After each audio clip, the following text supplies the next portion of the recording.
I noticed.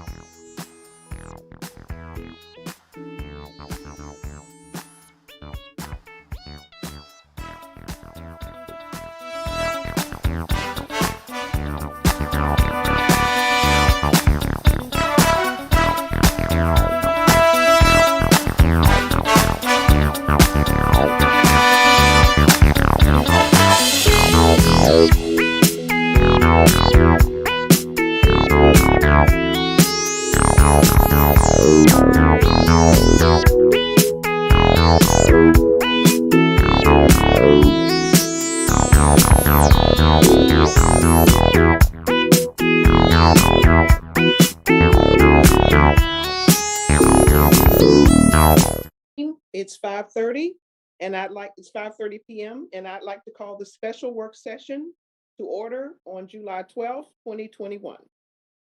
Our first agenda item is presentation on the American Rescue Plan funding. Chrissy Cornwell, you have the floor. Thank you, Madam President. I'm actually going to go ahead and share my screen with a presentation. And can you please confirm when you're able to see it?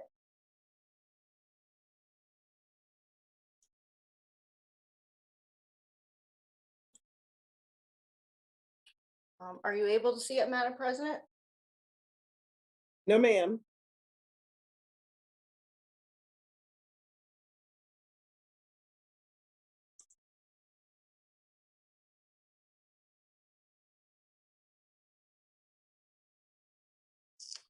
You able to see it now? No, ma'am.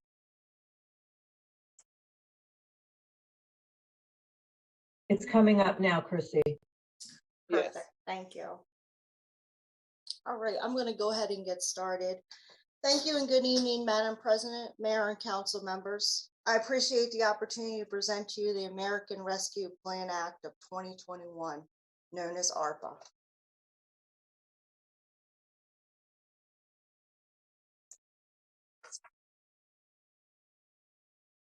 This evening, I'll provide you with a brief overview, timeline, city phases, and stages of the AARPA committee and our next steps.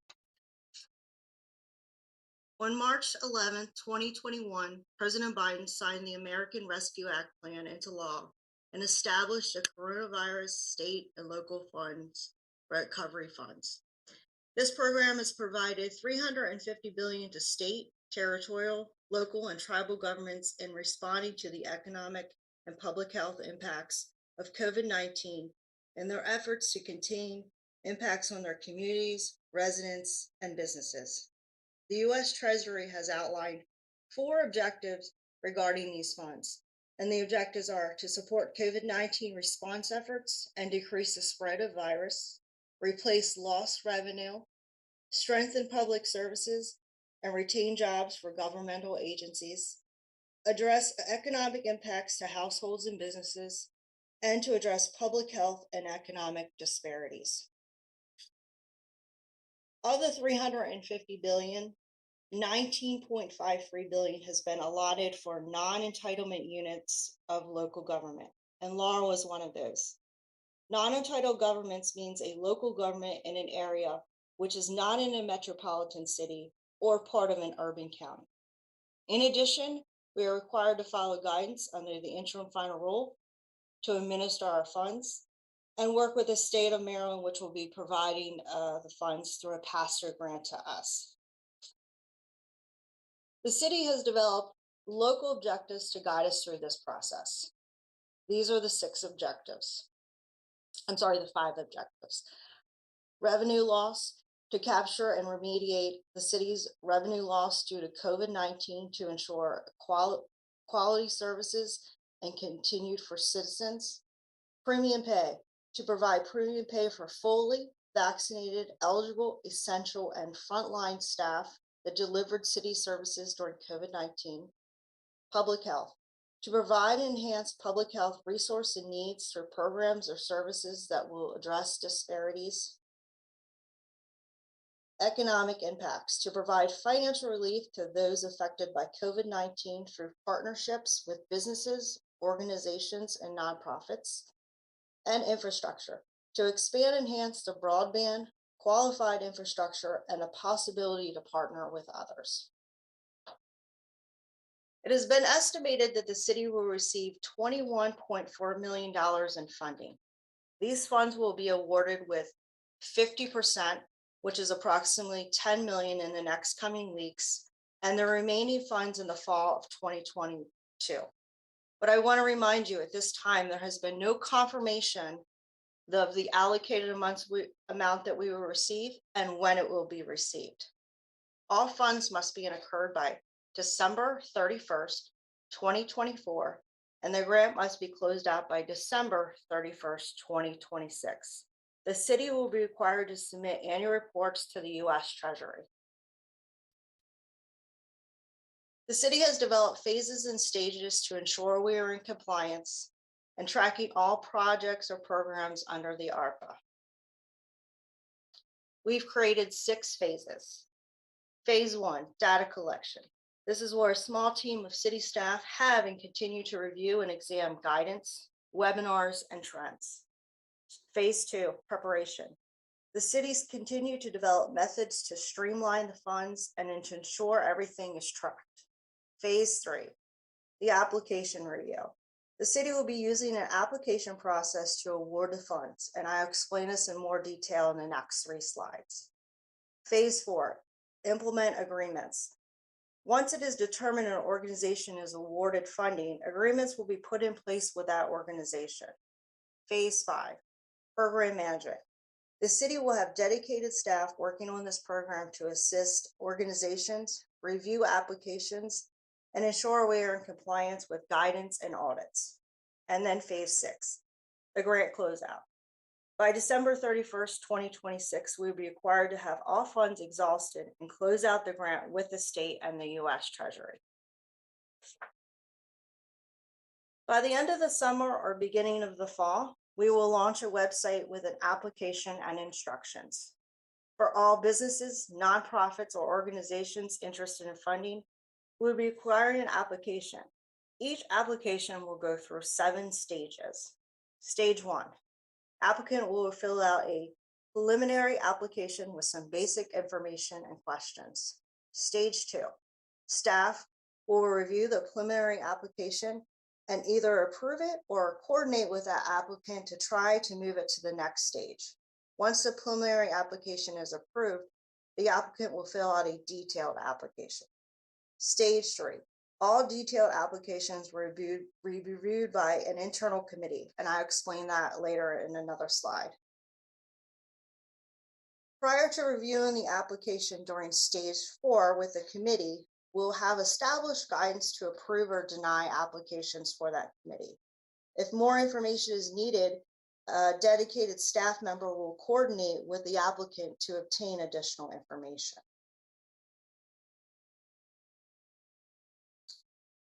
After the approval of the application, the city will work with the applicant in stage 5 to review grant terms and any additional documents needed to proceed with the award.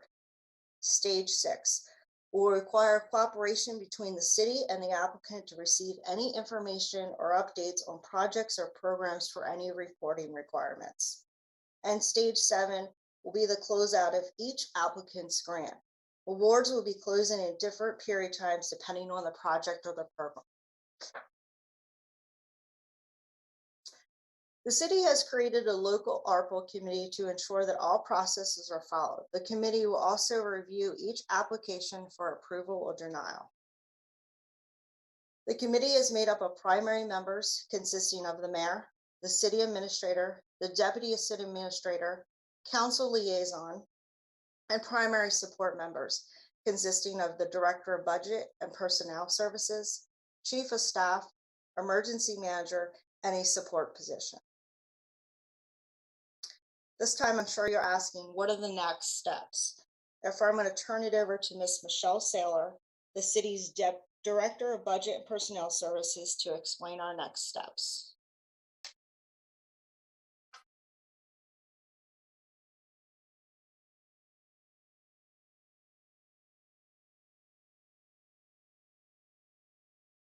Sorry.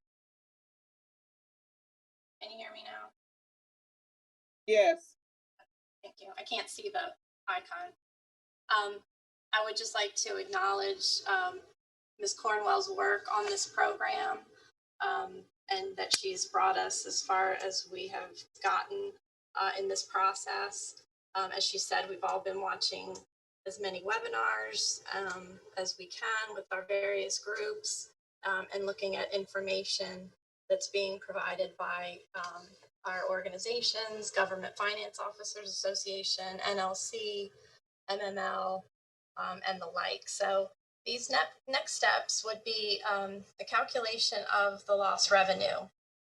So our friends at NLC have provided a great workbook which lays out the very specific way that we need to calculate this.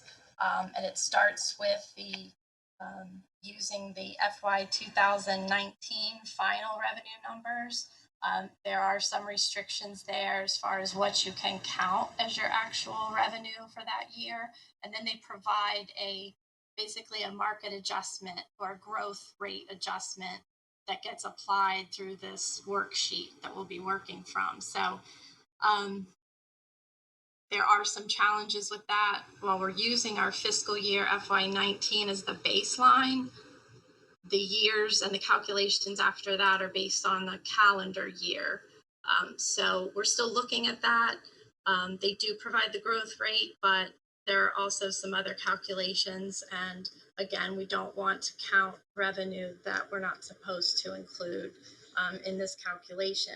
And so once this is determined, and as she said, we have not received the funds yet from the state of Maryland. There was a webinar that we attended between MML and NLC in the middle of June, and the state of Maryland had just received the funds from the federal government. I think it was June 16th. At that point, the clock started ticking, and they had 30 days to get us our funds. So we're looking to receive them ideally by this Friday. So as of now, we do not have them. But as we work toward this process, we would be deducting from the amount that we get the revenue calculation, because there is a lot more flexibility of what we can do with the funds that are declared from the loss of revenue, such as CIP projects, cybersecurity projects, and the like. Also with that is in my department, we're working on setting up how we're going to record and keep track of the receipt of the funds and the distribution of the funds, and using the lessons we learned through the receipt and expenditures of the CARES funds. We'll be setting up a separate bank account. There'll be a separate department budget within the operating budget.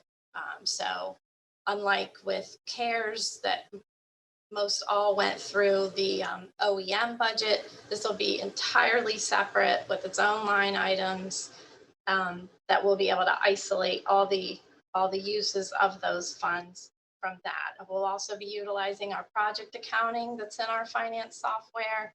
And again, this allows us to record and report in different ways. So we have these 5 major categories, and project accounting will allow us to report from that as opposed to the regular line items from the budget. Also, another component of that is how we capture the images of all the invoices and the documents that we use in order to make the payments to the organizations and the other uses of these funds. So my office is busy working on setting up those items, and we'll be ready to roll when we do launch the program. The state coordination. So after the webinar that we had in the middle of June, I filed the required documents with the state of Maryland, which was the non-entitlement unit award terms and conditions, as well as the Title VI assurance of the use of the funds in accordance with the Civil Rights Act. And so again, we're just waiting on those funds. The state has from us what we need, and that was to declare that we want the money and that we would do what was required by the law that was signed by the president and the other assurances. So thanks to Ms. Cornwell, the application process she is developing, and there'll be an application for each of the categories of the eligible uses of the funds. Thank you, Madam President.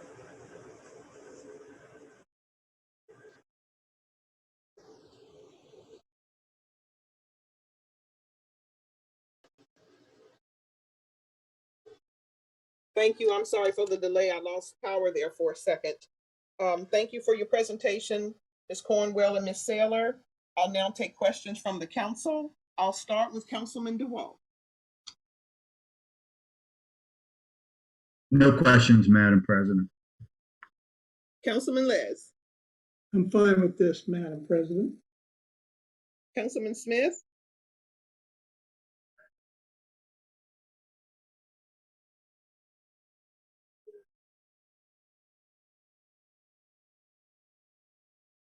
Councilman Smith. We'll move to Councilman Signor. I don't really have any questions, just like some comments. Like the mayor and I talked over some things about the vaccination that it said essential personnel has to be vaccinated with any premium pay. I think that's an issue because personnel that the essential workers, they still should get the pay whether they're vaccinated or not. So I think the mayor and I, we talked about that a little bit. I think we've had some clarification on that. That's the only thing that and also the mayor and I talked about creating jobs as well.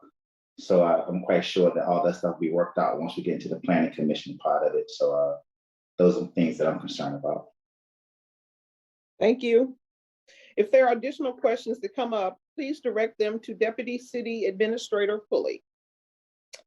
Our next agenda item is ordinance number 1981, an ordinance to amend the general operating budget and capital improvement program of the Mayor and City Council of Laurel, Maryland for the fiscal year July 1st, 2020 through June 30th, 2021.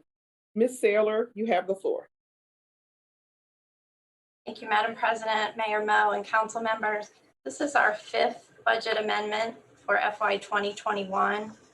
We're trying to wrap things up here. As you know, our fiscal year ends on June 30th.